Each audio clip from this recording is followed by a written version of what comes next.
J'étais dans la salle d'attente. Je venais d'apprendre mon cancer et tous les traitements qui allaient aller avec. Et je suis tombée en fait sur la une de Rose Magazine avec cette superbe jeune femme qui était sur la couverture, belle, rayonnante, sûre d'elle.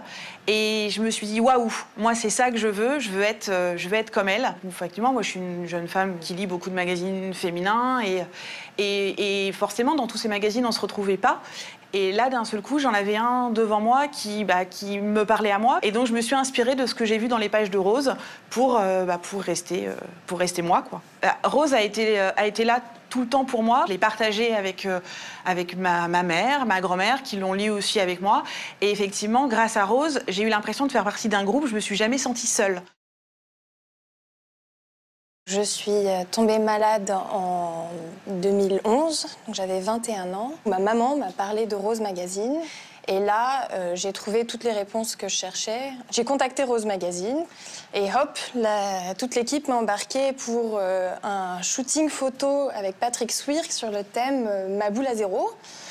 Bon, à ce moment-là, je l'assumais pas tellement, ma boule à zéro. Je venais de terminer mes dernières chimios. Le shooting a été absolument génial. Les retours sur les photos ont été fantastiques et ça m'a donné confiance en moi. Et en fait, une semaine après, j'ai décidé de retirer mon foulard pour de bon. Quelques années après, s'est posé la question du projet bébé avec mon ami. C'est en lisant Rose Magazine que j'ai appris qu'il y avait des spécialistes de la reproduction après des cancers.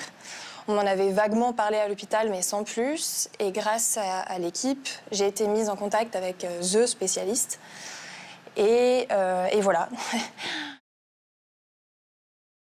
Je suis le fils de Annie, qui est partie il y a 2 semaines, à 65 ans, d'un cancer du sein métastatique. Je suis reconnaissant à Rose de m'avoir aidé en tant que proche de malade à vivre la maladie de maman. Cette maladie qui touche une personne vient impacter énormément de monde et le réconfort, le soutien, le besoin de comprendre, le besoin d'être rassuré, le besoin d'avoir un peu d'espoir, il est impératif pour le malade, et c'est surtout à maman que je pense, mais aussi pour nous qui l'avons accompagné sur cette maladie.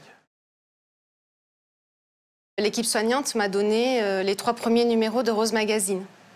Je ne connaissais pas du tout ce magazine et ces 3 numéros, je les ai lus, relus pendant mes soins, tous mes séjours à l'hôpital. Je suis allée chercher dans ce magazine des témoignages de femmes et là, je me suis enfin sentie accompagnée, épaulée. J'étais plus seule. Avec cette maladie, j'étais soutenue par toute une armée de roses.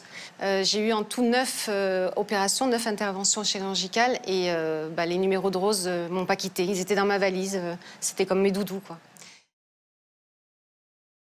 Je suis dans la salle d'attente, au milieu de personnes beaucoup plus âgées que moi.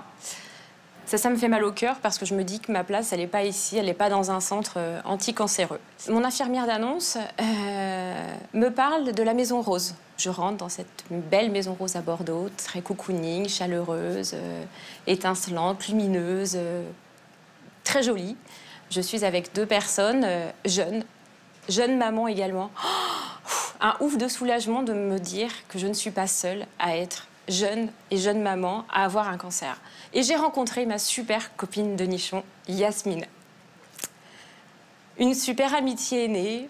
On fait plein de choses ensemble. On a fait la Fashion Day ensemble à la Maison Rose. On a fait des ateliers culinaires. On fait la marche nordique ensemble. On est là l'une pour l'autre. On se soutient. On est vraiment, voilà, les deux mains serrées pour la vie. Rose, c'est moi. Rose, c'est moi. Je suis fier de pouvoir dire que Rose, c'est moi. Rose, c'est moi. Rose, c'est nous.